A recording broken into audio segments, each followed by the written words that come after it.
So good day everyone. So today I'll be sharing one of the most chilling and timeless works of horror literature ever written, Dracula by Bram Stoker. So by the way, I'm John Armand Ibonalo from section 3-14. So this novel is published in 1897. This gothic horror novel didn't just tell a scary story, it created the entire legends. It gave birth to the modern image of the vampire. Elegant, mysterious, and deadly. So, Bram Stoker was an Irish author who spent years researching Eastern European folklores and vampire myths. At the time, society was fascinated and terrified by science, death, and the unknown. He used those fears to write Dracula, blending the supernatural with the very real anxieties of the Victorian era, like disease, invasion, and forbidden desire.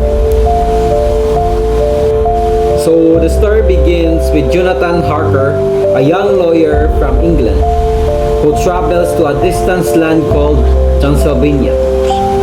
His track is to help a nobleman, which is Count Dracula, who purchases property in London.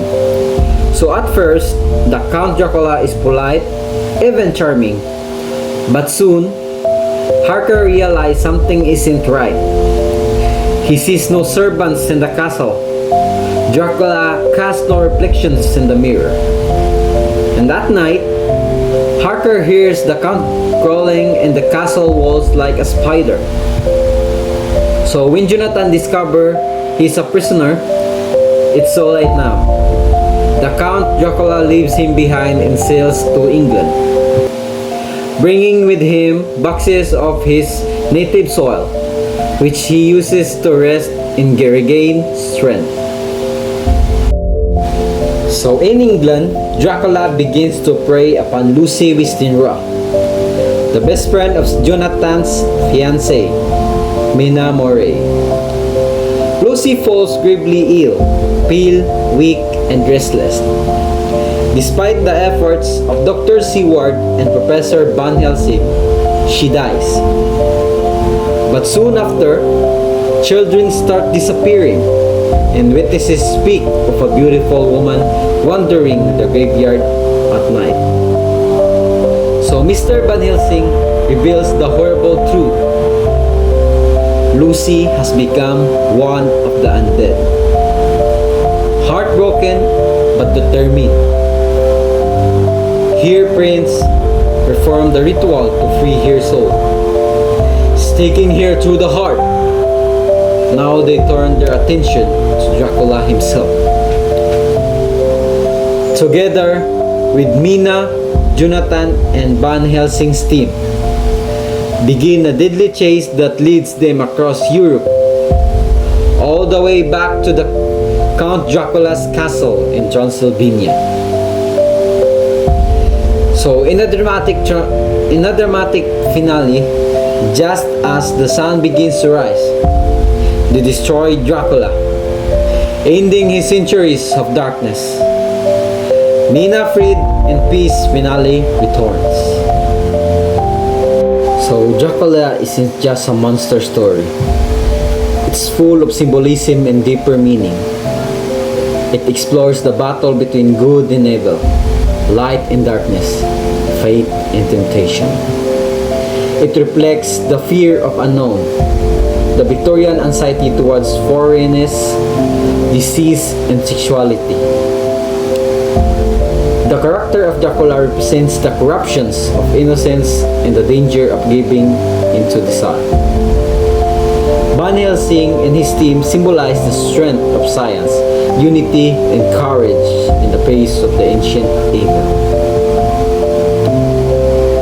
The novel shows how fear can bring people together, how love and friendship can defeat something that seems unstoppable. So Bram Stoker's Dracula forever changes horror literature. It inspires countless films, plays, and series, from Nosferatu and Bram Stoker Draculas by Francis Ford Coppola So modern shows like Castlevania and Hotel Transylvania.